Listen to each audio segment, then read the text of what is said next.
성부와 성자와 성령의 이름으로 아멘. 예수님과 어머니 하나 되신 성심을 통해 아버지 뜻 안에서 기도드립니다. 사랑하는 하나님 아버지, 저희가 듣겠습니다.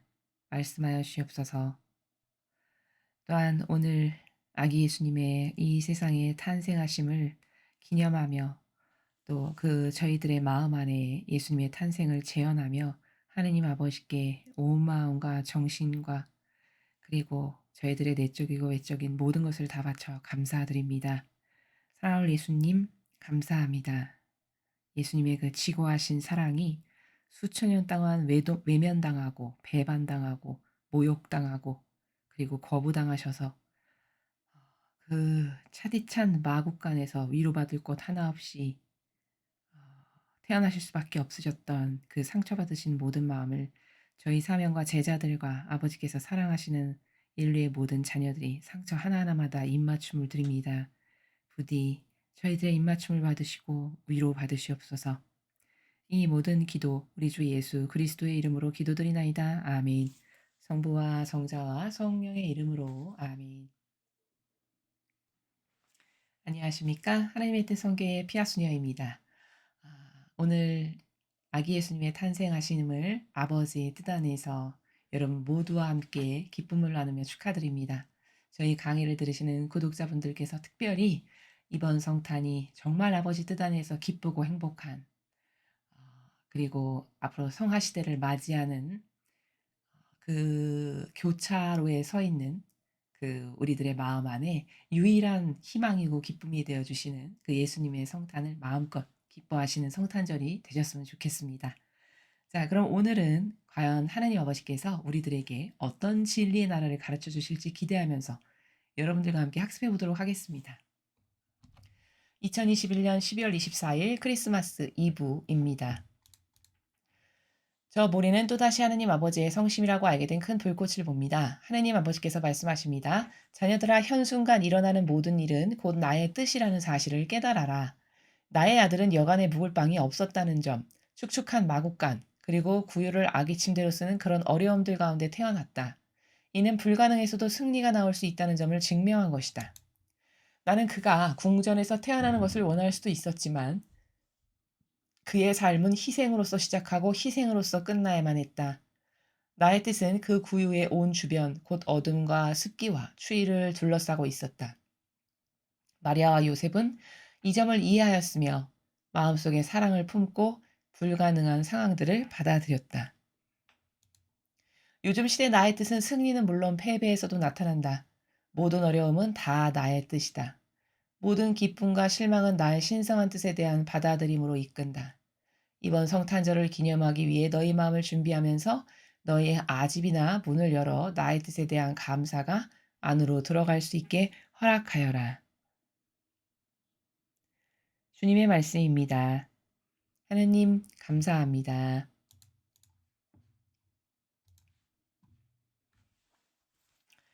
오늘 성탄절 2부를 맞이해서 하느님 아버지께서 우리들에게 주신 이 메시지는요, 참 매우 중요한 내용입니다. 왜 중요하냐면 우리가 아버지의 뜻이란 무엇인가 라는 것을 이해할 때 그 인간의 이해가 소위 하느님 아버지의 뜻에 대한 오해가 굉장히 많습니다. 근데 그런 오해는 어디서 기인하는 거냐면 물론 이교도의 교회에서 잘못된 가르침을 누룩처럼 받아먹은 수십 년 동안의 그 악의 씨앗이 뿌린 것도 영향을 주지만요. 대다수의 그 인간의 사고라는 거 있죠. 인간의 사고방식이라는 그 차원. 그 차원은 단수적으로 모든 걸 받아들이거든요. 단수적으로 받아들인다는 건 뭐냐면 한 개의 관점밖에는 없다는 겁니다.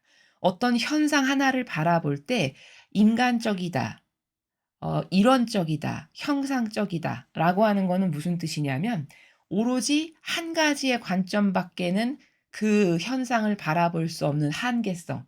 이게 인간적 사고방식이라는 것의 한계거든요. 이걸 단수적이다 이렇게 이야기해요. 한 개밖에는 모른다 해서. 근데 그러한 사고방식을 가지고 있으면요. 아버지의 뜻을 이해하기란 굉장히 어렵습니다. 왜냐하면 하느님의 그 뜻이라는 것, 그 아버지 뜻의 나라라는 것, 즉 천상의 나라라는 것, 본질이라는 것은요. 다 복수적이고 다중적이기 때문에 그렇습니다. 더 쉽게 여러분에게 설명을 드리면 지금 오늘 아버지께서 예시를 든 그 예수님의 탄생하심 같은 경우도 보면요. 인간은 이런 거죠. 메시아가 태어난대. 그리스도가 태어나신대. 그럼 그래? 구원자 왕께서 오신단 말이지? 그럼 어느 궁에 태어나실까? 이 한 개의 관점밖에는 없다는 겁니다. 그러니까 하느님은 다중적이고 복수적이고 다채로운 모든 그 관점의 나라에서 그 한 개의 현상도 어 수많은 관점의 이유가 있어서 하시는 건데 인간은 한 개밖에 단수적 관점밖에 없다 보니까 왕 그러면 그래? 빛나는 곳, 으리으리한 곳, 번쩍번쩍거리는 곳 이런 데서 나으셔야지. 이것밖엔 없다는 겁니다. 근데 아버지는 왜 마국간에서 태어나게 하셨는가? 그 마국간에서 태어나게 하신 이유조차도 한 개가 아니라는 거예요. 그 이유는 여러 가지 다중적이고 복수적인 관점과 이해의 차원에서 그렇게 하신 거라는 거죠. 그럼 이런 차원의 나라를 그 얄팍한 어떤 현상을 봤을 때 하나밖엔 없는 게다가 그것도 진리에 근거하지도 않은 그나마도 자기 고집이나 아집이나 자기가 맞다라고 생각하는 그런 자기 선의 나라에서 생각한다면 이 진리하고는 갭이 너무 많이 큰 거죠. 그러니까 이런 단수적 사고방식으로는 이렇게 복수적이고 다중적인 나라를 100년이 지나도 이해할 수가 없게 된다는 겁니다. 그래서 흔히 사람들이 하느님의 뜻에 대해 오해가 많은 거죠. 아버지는 오늘 그런 차원의 나라에서 지금 우리들에게 말씀을 하고 계십니다. 자, 첫 번째 줄을 보시면요. 자녀들아, 현순간 일어나는 모든 일은 곧 나의 뜻이라는 사실을 깨달아라. 우리는 아버지는 온 우주 만물에 아버지의 뜻이 다 있으셔. 아버지는 나를 뼛속 깊이 마음의 그림자도 아셔. 이렇게 말은 하지만요. 지식적으로는 그렇게 말도 하고 인식도 할지 모르겠지만 실제적 사고방식의 상황에 처했을 때는 그런 사고를 하지 않습니다. 다 단수적, 자기 중심적 아집과 고집의 나라에서 사고를 해요. 그리고 육적인 어떤 자아의 나라에서. 그러니까 하느님께서 명제적으로 이렇게 늘 말씀하셔도 그건 그거. 그냥 이렇게 활자에 박혀 있는 채로 끝. 그것이 나에게 적용되지는 않는 별개적 사고방식을 하고 살아간다는 거죠. 그러니까 현순간 일어나는 모든 일은 곧 나의 뜻이라는 사실을 깨달아라. 이 말씀을 진짜 깨달았으면 사람은 아주 작은 것 하나 내 일상에서 일어나는 그 모든 것도 '아 이거 아버지가 무슨 뜻으로 이렇게 하셨을까?' 이런 것을 최소 생각해 볼 줄 아는 시도라도 해야 되는 거거든요. 근데 그렇지 않다는 거죠, 실제적으로는. 그러니까 현순간 일어나는 모든 일은 다 내 뜻이다. 너는 그거를 깨달아야 된다. 저 말씀의 나라는 그 단수적인 것밖에는 모르는 인간에게 얘야, 네가 그렇게 틀에 박힌 자아의 너의 병든 기호와 정서와 감성이 가져다 주는 그 의견, 그것밖에는 없는 나라에서는 너는 내 뜻을 받아들이는 것을 실제적으로 구현하면서 살지 못한다라는 말씀을 하시는 거죠. 나의 아들은 여간에 묵을 빵이 없었다는 점. 축축한 마구간 그리고 구유를 아기 침대로 쓰는 그런 어려움들 가운데 태어났다. 자, 그러면은 우리가 이 두 번째 문장에서 생각해 봐야 할 것은 뭘까? 아버지가 인도하시는 방법에 대해서 나는 올바른 이해를 하고 있는가라는 점입니다. 세상 사람 그 누구도 왕이 태어나시는데 메시아가 태어나시는데 왕 중에 왕 그리스도께서 오신다는데 축축한 마구간에 말이 밥 먹는 밥통에 말구유에서 태어날 거라는 걸 과연 상상조차라도 해 보는 사람이 있을까요? 아마 없을 거라고 생각이 됩니다. 그러니까 겨우 예수님을 경배하러 왔던 사람이 목동, 그리고 별의 인도를 받았던 동방 박사가 답니다. 왜? 아무도 그런 곳에서 왕이 메시아가 태어났을 거라는 거는 상상조차도 인간의 그 한계적 사고방식으로는 할 수가 없는 것이니까요. 이는 불가능에서도 승리가 나올 수 있다는 점을 증명한 것이다. 자, 그러면 우리가 여기서 생각해 볼 것은요. 그럼 도대체 아버지는 일어나는 모든 것은 다 아버지 뜻인데 왜 하필이면 예수님을 여간에 묵을 빵이 없어서 거절도 당하게 하시고 그다음에 인도된 곳이 축축한 마구간이었는데 그것 중에서도 아기 누울 곳이 하나 없으셔서 말 구유에다가 놓이시는 이런 것들을 아버지는 왜 허락하셨을까? 왜 아버지는 그런 뜻 가운데 그리스도가 태어나게 하셨을까라는 점이죠. 그것을 올바르게 이해를 하고 인식을 하느냐는 점입니다. 그것은 왜 그렇게 하셨냐? 바로 왜 그렇게 하셨냐라고 하는 그 이해에서 다중적 이유가 있다는 거예요. 근데 우리는 그 다중적인 아버지의 다스림의 이유나 원리들에 대해 전혀 모른다는 거죠. 그중에 하나를 지금 아버지께서 가르쳐 주시는데 그렇게 했던 이유는 불가능에서도 승리가 나올 수 있다는 점을 증명하시기 위해서 그러하셨대요. 자, 이 말씀은 그렇게 왕이고 그리스도이신데 보잘것없는 마국간 말구에서 태어나게 하셨다. 그러면 그것이 어떤 것에 대한 구체적 입증 사실이 되냐면 봐라. 하느님하고 함께 하지 않니? 그러면 무엇이든 가능해진다. 여관에서도 쫓겨나고 갈 데도 없고 이런 환경인데 말 구유에서 나을 수 있게끔 가능한 길을 열어주시는. 그러니까 하나님께 함께하면 무엇이든지 가능하다라는 것을 보여주시는 하나의 표징이고 또 지금 여기 아버지께서 말씀하신 것처럼 불가능에서도 승리가 나올 수 있다는 점. 자, 그렇게 누추하고 사람도 그런 데서 아기를 안 낳죠. 그렇죠? 그렇게 불가능밖에 없는 여러 가지 열악한 상황. 그러한 상황에서 태어나셨는데 모든 것을 다 꺾고 물리쳐 이기시는 승리를 이루시는 예수님이시라는 점. 이것을 또 증명한 거라는 거예요. 지금 제가 말씀드린 게 두 가지입니다. 불가능에서도 그런 승리를 할 수 있음을 몸소 보여주시기 위했다는 점. 또 하나는 뭐라고 말씀드렸죠? 하나님께 의탁만 하고 살면 무엇이든지 다 가능하게 돌봐주신다는 점. 이런 것을 이 사건 하나, 요 단적 사건 하나를 통해서도 지금 벌써 두 가지를 말씀드렸습니다. 이것만 있을까요? 그렇지 않습니다. 우리가 발견을 못해서 그렇지 무궁무진하게 많다는 거예요. 그렇게 하신 아버지의 섭리가. 이게 아버지의 뜻이시라는 겁니다.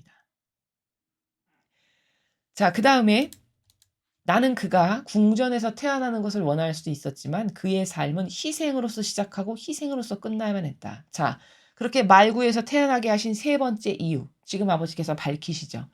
희생으로 시작하고 희생으로 끝나게 하기 위해서. 왜? 산 희생제물의 역할을 하려고 오신 거니까.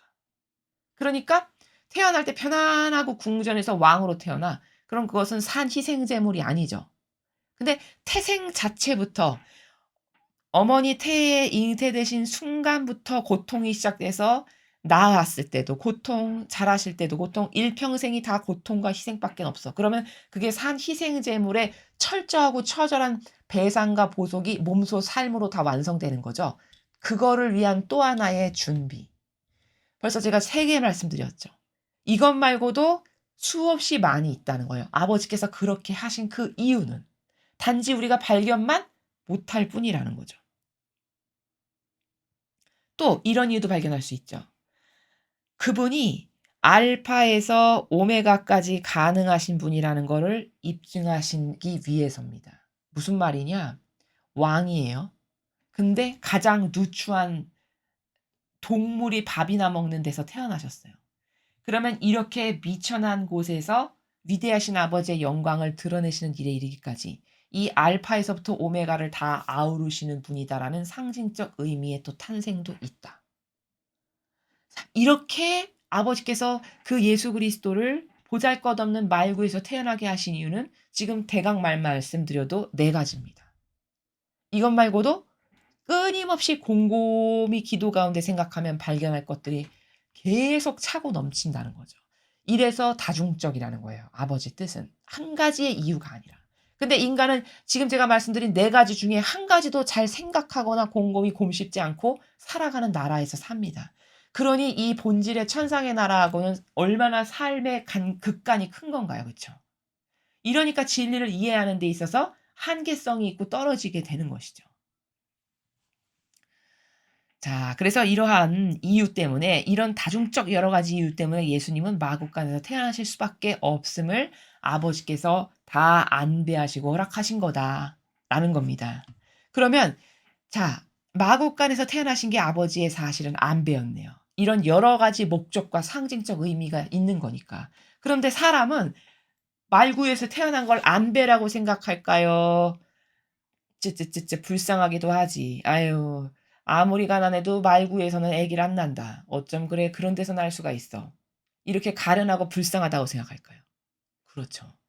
이게 하느님의 안배이신데 인간은 이걸 확 뒤집어서 거꾸로 어떻게 생각할까요? 자기 멋대로 자기 선과 자기 기준으로 불쌍하기도 하지. 가련하기도 하지. 아니 얼마나 가난하면 그래 사람이 말밥통에서 태어나나? 이렇게 생각한다는 겁니다. 그럼 이건 얼마나 차이가 심한 겁니까? 그쵸? 이렇게 다르다는 거예요. 본질과 인간의 자아에서 발로한 사고방식은 이 정도로 다른 겁니다. 나의 뜻은 그 구유의 온 주변, 곧 어둠과 습기와 추위를 둘러싸고 있었다. 마리아와 요셉은 이 점을 이해하였으며 마음속에 사랑을 품고 불가능한 상황들을 받아들였다. 이 모든 상황, 이렇게 열악하고 이렇게 고통스럽고 어딜 가나 희생밖에는 할 게 없는 이런 모든 상황을 다 아버지의 뜻이 허락하셔서 그 상황을 다 둘러싸고 있었던 상태임을 지금 아버지께서 말씀하십니다. 그런데 그런 상황을 성모님이나 요셉성이는 다 이해하고 잘 받아들이고 마음속에 사랑 가득히 이건 다 아버지의 뜻이셔. 이 가운데에서 불가능한 이 모든 상황들을 다 받아들이셨다는 거예요. 참 진짜 훌륭하시죠. 그러니까 요셉 성인께서 하셨던 노력은 아버지께서 원하시는 것을 찾는 노력을 한 겁니다. 찾는 노력. 예를 들어 아버지께서 원하시는 걸 찾는 노력을 한다는 건 이거예요. 첫 번째 딱 여관에 갔는데 거절당했어요. 그러면 여기가 아버지 뜻이 아닌가 보다. 이 다음번에 아버지가 인도하실 곳은 어딘가. 이렇게 갈망으로 찾으면서 기도도 하고 기다리셨다는 거예요. 근데 만약에 인간인 우리가 그런 상황에 봉착했다고 생각해 보죠. 첫 번째 딱 찾아간 여관에서 거절당했어요. 밤은 깊고 추워 죽겠는데. 그러면 대다수의 인간은 어떻게 생각할까요? 어떡하지? 큰일 났네. 애기 하나 날 데도 없는데. 그때부터 전전긍긍하면서 걱정과 근심이 몰려옵니다. 그쵸? 혹은 여기가 아닌가? 잘못 왔나? 이런 생각을 할 수도 있고. 그쵸? 이게 뭘까? 그 하느님의 뜻이 뭔지도 모르고 뒤집었다가 엎었다가 뒤집었다가 엎었다가 이렇게 자기 멋대로 이런 상황 가운데 놓여 있는 게 인간적인 사고방식의 나라예요. 근데 요셉성이나 성모님께서는 첫 번째 거절당하셨어요. 그럼 어떤 스탠스를 취하시냐면 이게 아버지 뜻이 아니신가? 그럼 어디를 마련하셨을 텐데 그게 어딜까? 아버지 깨닫게 해주세요. 알려주세요. 이런 나라에서 조금 기다리시고 그런데 말이 있는 곳으로 안내를 당해서 가셨어. 그러면 혹시 아버지의 뜻이 여기 있으신가? 아버지 여기 아버지 뜻이 맞으십니까? 이런 식으로 소통하고 교감하면서 또 기다리면서 듣고 이렇게 반영을 한다라는 거죠. 그러면 요게 하느님 뜻 안에서 살아가는 삶이라는 건 바로 이런 삶을 말하는 겁니다. 요런 요셉 성인이 지금 성모님이 반영하신 요런 나라. 구체적으로 이해가 되시죠? 그래서 아버지는 지금 마음속에 사랑을 품고 불가능한 상황들을 다 받아들였다는 거예요. 거절당해. 이거 아니구나. 여길 갔어. 여기서 나으라고 하시는 건가? 근데 그마저도 그 말 구유밖엔 빈대가 없어. 그럼 이것이 아버지의 뜻이신가? 이렇게 생각하는. 그러면서 차분하게 받아들이고 기다리면서 갈망하고 교감도 하고 이런 나라. 이게 하나님 뜻 안에서 살아가는 삶이라는 게 이런 겁니다. 요즘 시대에 나의 뜻은 승리는 물론 패배에서도 나타난다. 자, 이게 무슨 말씀이시냐면요. 어, 우리는 보통 뭐가 악이 아주 드세게 날뛰어 가지고 악의 열매를 더 주렁주렁 매다가는 현실을 바라본다. 그럼 아 마귀가 저렇게 날뛰어서 완전히 나라가 망하게 생겼구나. 큰일 났다. 아 하나님은 저런 걸 빨리 망하게 안 하시고 왜 놔두시나. 이런 이상한 인간적 논리의 세계에서 막 생각을 하죠. 근데 지금 아버지 말씀은요. 승리하게 하는 것도 아버지의 뜻이시지만요. 패배하게 하는 것도 아버지의 뜻이시래요. 그러면 도대체 저게 구체적으로 무슨 말인가? 이런 거죠. 아버지 뜻에 하나 됐어요. 어떤 사람이. 그러면 그 하나 된 사람은 이렇게 열악하다 해도 이 마지막 시대에 더 아버지의 뜻의 양질로 하나 됨으로써 그가 선의 열매를 많이 맺어서 아버지의 영광을 드러내는 이런 사람이 있을 수 있겠죠. 이게 승리하는 것이 아버지의 뜻이라는 것의 하나의 예예요. 근데 어떤 케이스는 점점 더 지독하고 악독한 마귀가 되어가는, 근데 그게 아버지의 뜻이라는 거예요. 더 구체적으로 예를 들면 이겁니다. 여러분 이교도의 교회 교황권이 과거로부터 여태까지 그 교황권이 존속되고 유지되어 오면서 그 어떤 교황권보다도 지금의 교황이 가장 악독해요. 성경의 근거에서 봤을 때. 교묘하고 사람을 속이고 착한 모든 코스프레로 모든 영혼의 우상으로 살면서 악이란 악은 다 행합니다. 그 악에 결집된 아주 시커먼 덩어리의 열매를 맺은 게 이 시대의 지금 이 로마 가톨릭의 교황권이에요. 그러면 아버지는 왜 그렇게 성경에서 소위 요한계시록에서 말하는 탕녀가 그 교황권을 말하는 건데 그 탕녀가 악의 열매를 저렇게 주렁주렁 맺게 하는 것을 아버지는 왜 허락하실까? 바로 그게 패배에서도 지금 아버지는 아버지의 뜻을 행하신다는 나라가 그 나라입니다. 무슨 말이냐? 그게 더 역겹고 교묘하고 더 사람을 잘 속이는 최첨단 마귀로서 열매를 주렁주렁 계속 맺어서 아주 시커먼 열매를 맺는다. 그러면 이게 어떻게 될까요? 왜 그거를 그렇게 패배하게끔 악에 의해서 완전히 지배당하는 패배의 열매를 맺게끔 왜 놔두실까요? 자, 그렇게 해야 이다음에 죽고 나서 심판대 앞에 갔을 때 이건 악이다라는 것을 빼도 박도 못할 입증의 증거가 되겠죠. 그렇죠? 악하면 악할수록, 악독하면 악독할수록 야 이건 마귀 중에서도 진짜 마귀. 얘들아 이거 봐라. 이 마귀가 맺은 열매가 이토록 교묘하고 모든 영혼을 속여서 다 영혼 도살장이라고 아버지가 말씀하실 만큼 이 정도로 열매를 맺었어. 그리고 이렇게 들어서 보여주시면 악소리도 못 내고 모두가 다 마귀구나. 이럴 수밖에 없겠죠. 자, 그렇게 이건 완전히 하느님의 뜻을 거스르는 악 중의 악이다라는 것을 더 확고부동하게 하려면 그게 패배의 열매를 주렁주렁 매달게끔 가만히 아버지 입장에서 내버려 두신다는 거예요. 그게 아버지의 뜻이시라는 거예요. 왜? 그 패배의 열매를 보고 나중에 지옥으로 집어 던질 때 아무도 이의 제기를 못하게 하기 위해서. 이해가 되시죠? 그러니까 아버지의 뜻은요. 승리에만 있는 게 아니라 패배도 다 아버지의 뜻이라고 그래서 말씀하시는 겁니다.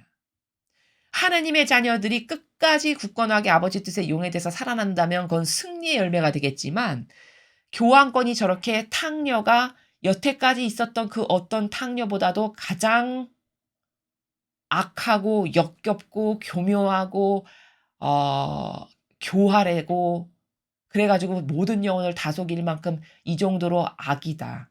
그러면 그 악이라는 게 곧 패배잖아요. 그럼 그 악의 패배의 열매를 주렁주렁 맺게 하느님께서 다 허락하시는 건데 그게 아버지 뜻인데 왜냐하면 그 완벽한 마귀적 열매를 나중에 천상에서 심판대 앞에 놓고 검증을 하실 때 '야 이거는 여지가 없다. 지옥의 가장 깊은 곳에 가기에.' 이런 확고부동한 판결을 하실 수 있겠죠. 그러니까 그 패배를 가만 냅두고 허락하신다는 겁니다. 모든 어려움은 다 나의 뜻이다. 자, 우리가 일상생활 가운데 겪는 모든 어려움은 다 하느님의 뜻이래요. 왜일까요? 그런 어려움과 고통 가운데 우리가 어떤 것을 선택하는가를 아버지가 유심히 보시는 거예요. 그래서 그런 어려움 가운데서 내가 뭔가를 선택해서 그 그 선택을 기반으로 해서 성공과 패배가 결정되게끔 하시려고. 어려움 없이 평탄한 가운데 내가 선과 악 중에서 하나를 선택하는 거는 믿을 만한 입증 증거가 못 돼요. 그쵸? 근데 어렵고 아주 환난과 역경이 가득한 그런 가운데에서 무엇인가를 선택하게 하면 그거는 정확한 거가 되겠죠. 그렇기 때문에 모든 어려움은 다 하나님께서 허락하신 거고, 허락하시는 이유는 그 가운데 사람마다 자신의 자유의지로 무엇을 성공했는가가 죽고 난 다음에 이 사람은 성공의 나라로 갈 건가 패배의 나라 지옥으로 갈 건가가 결정되기 때문에 그렇다는 겁니다. 모든 기쁨과 실망은 나의 신성한 뜻에 대한 받아들임으로 이끈다.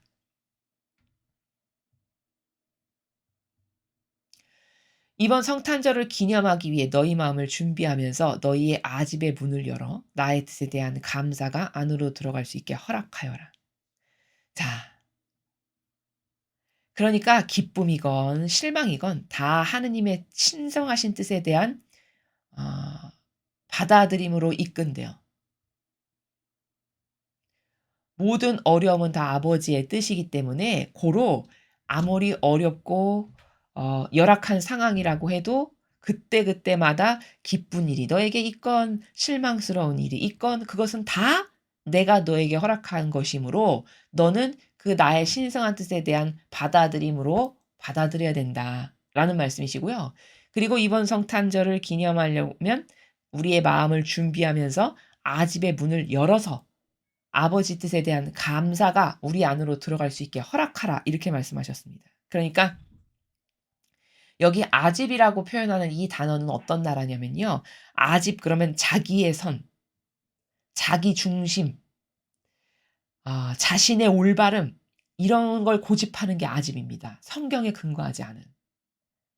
그러니까 너가 이번 성탄절을 잘 보내려면 너의 그렇게 일평생 써먹었던 너의 아집, 고집스러운 네 뜻, 자기중심적 사고방식, 너의 선, 네가 올바르다고 생각하는 거, 그걸 고집하는 거, 그 아집을 다 없애버리고 오로지 아버지의 뜻이 나에게 허락하신 이 모든 것은 다 아버지가 뜻하시는 바가 있어서야, 다 나의 영혼을 위해서야. 이런 감사가 아집을 뜯어버리고 너의 마음 안에 들어갈 수 있도록 네가 허락해야 된다.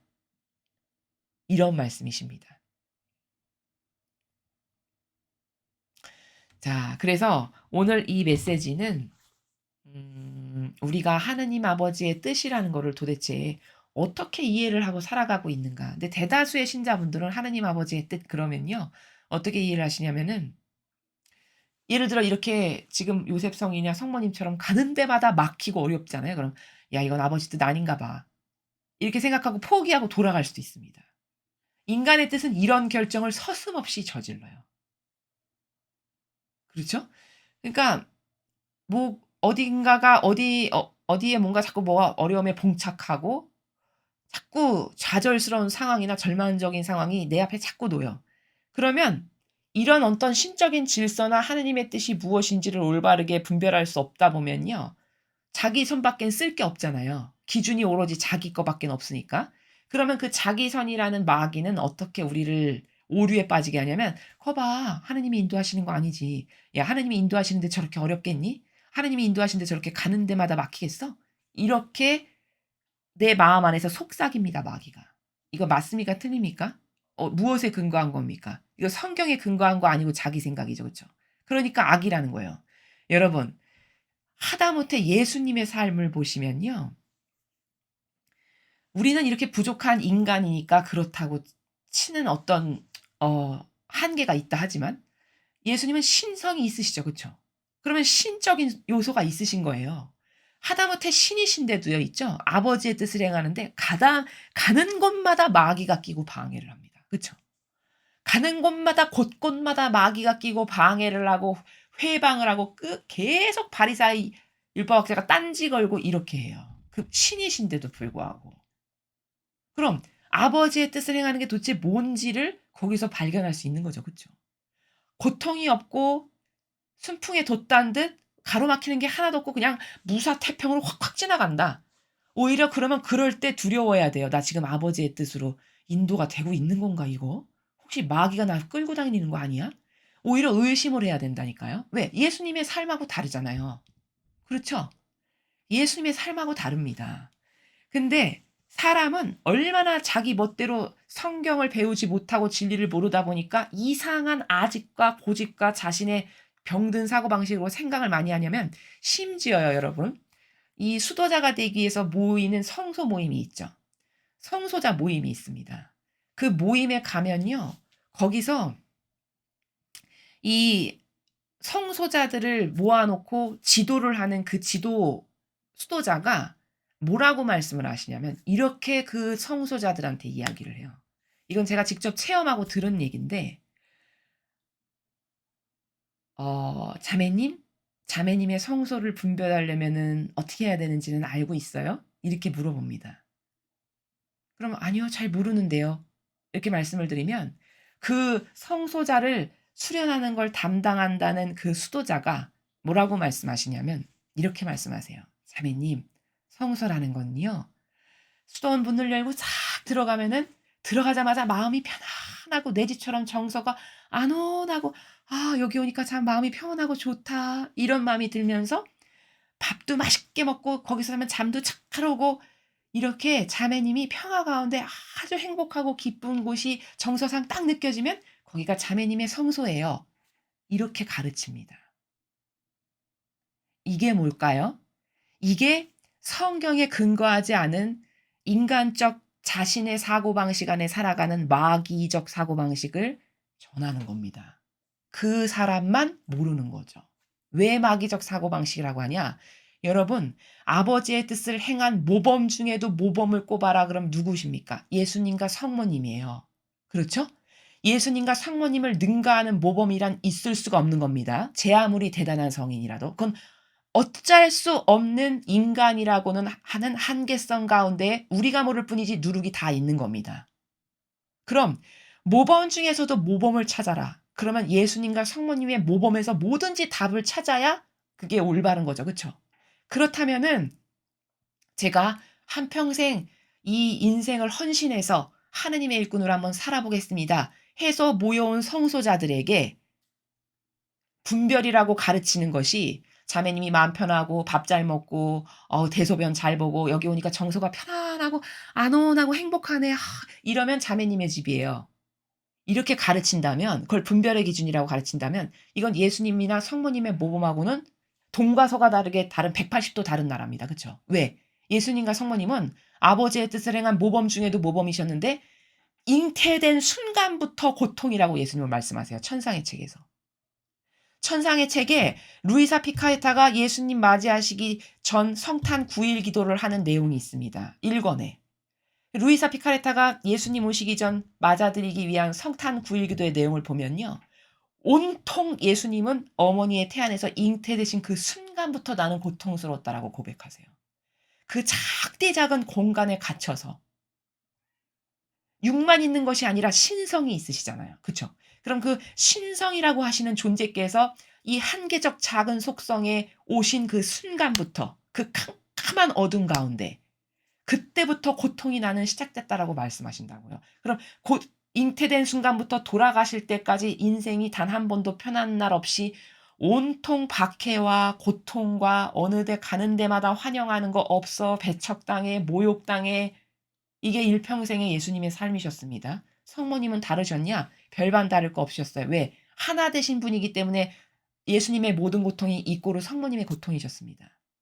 그럼 아버지의 뜻을 모범으로 행하신 모범은 두 분 다 이렇게 엄청난 고통 가운데 다 아버지의 뜻으로 받아들이는 삶을 산 이 완성이, 이게 하느님 일꾼의 완성적 삶에 따라야 될 지표고 데스티네이션이에요. 그렇죠.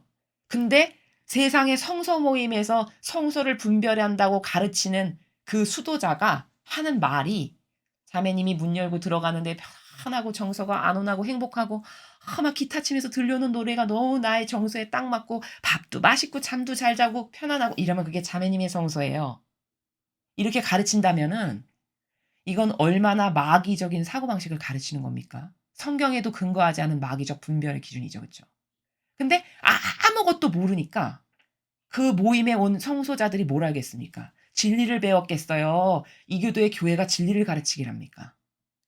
아무것도 분별의 기준 자체가 전무한 상태입니다. 백지 상태. 그 백지 상태의 영혼에게 그걸 딱 말한다. 그럼 인간적으로 들었을 땐 다 그럴듯하겠죠. 마귀가 얼마나 교묘하냐면요, 여러분.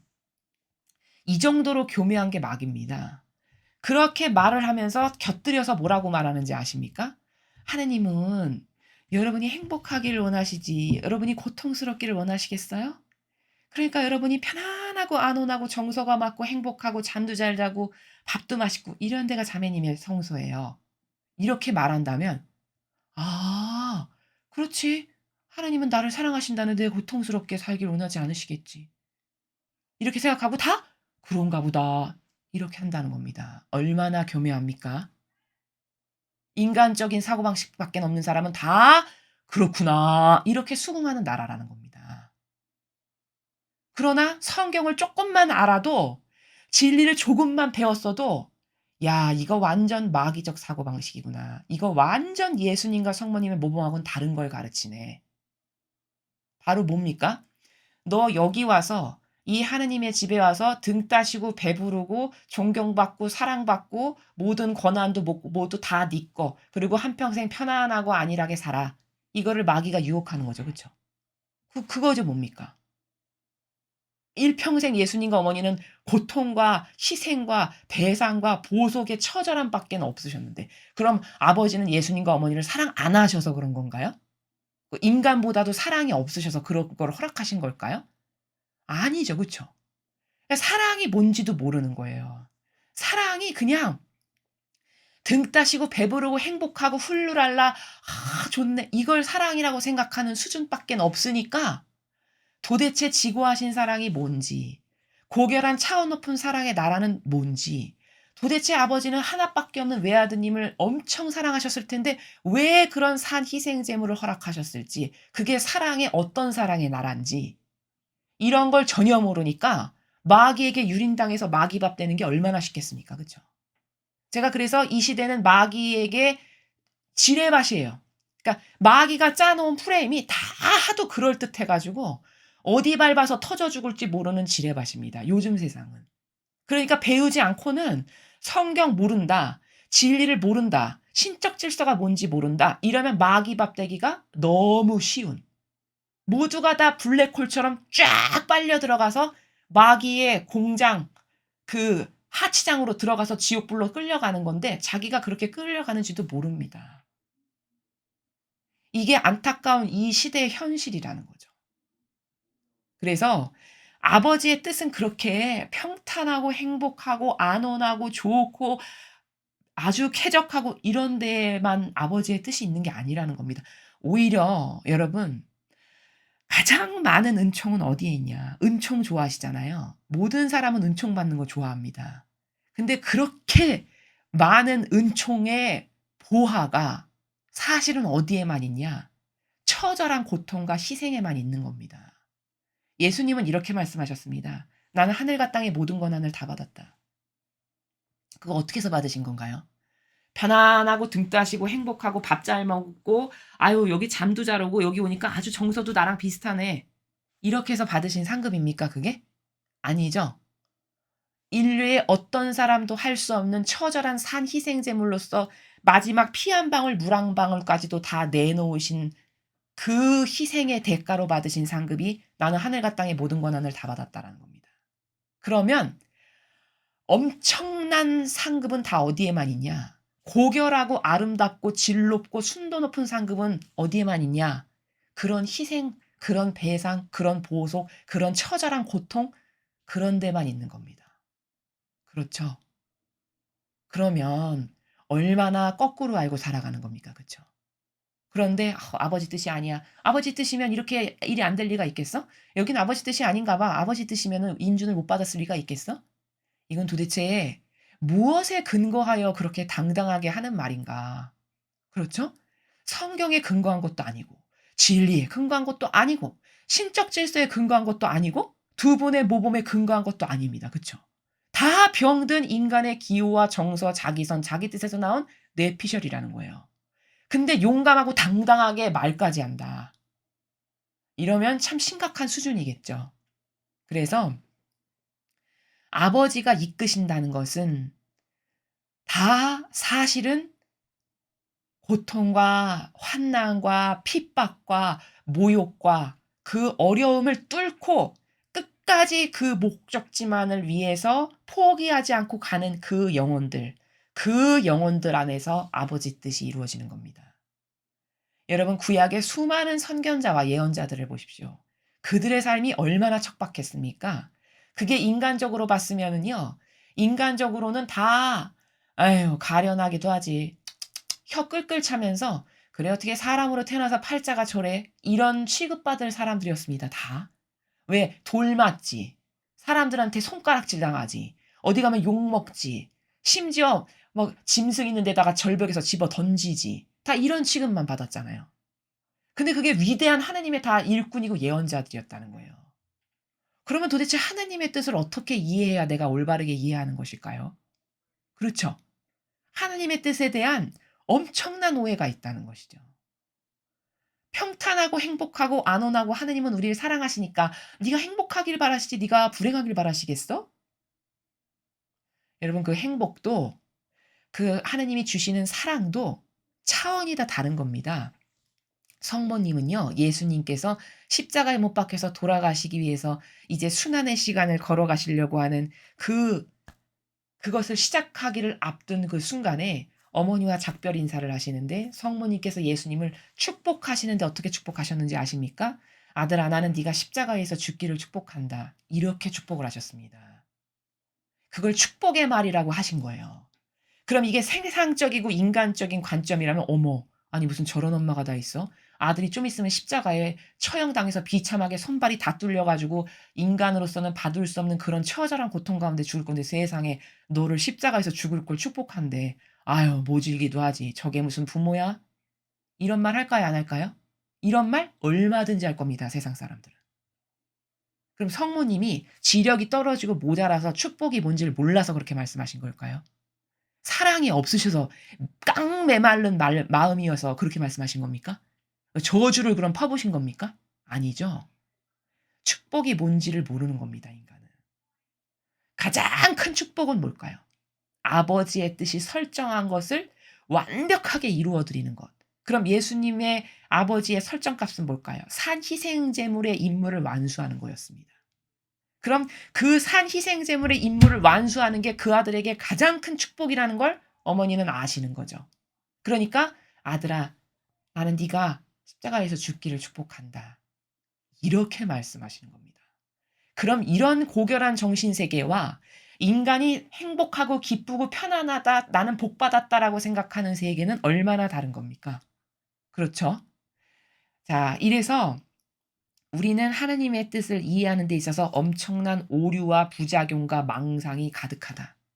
인간이 생각하는 복이 다 똑바로 된 복이 아니고 인간이 저주받았다라고 생각하는 것이 사실은 저주가 아닌 경우가 굉장히 많습니다. 인간이 옳다고 생각하는 것이 다 옳지가 않고요. 인간이 잘못됐다고 생각하는 게 다 잘못된 게 아닌 경우가 허다합니다. 그래서 우리는 이 진리 앞에 겸손해야 된다.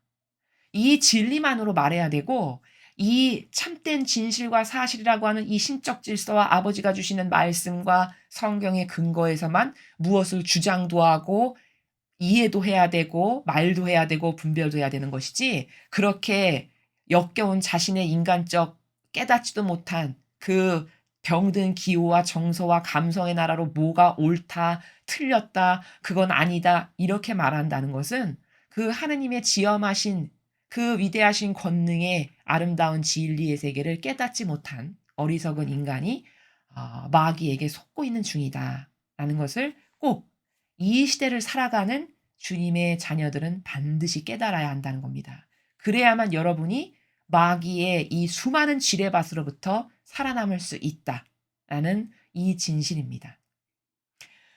공지사항을 하나 말씀드리겠습니다. 저희 사명이 다양한 분야에서 성공적 열매를 맺기를 원하시는 분들을 돕기를 원하고 있습니다.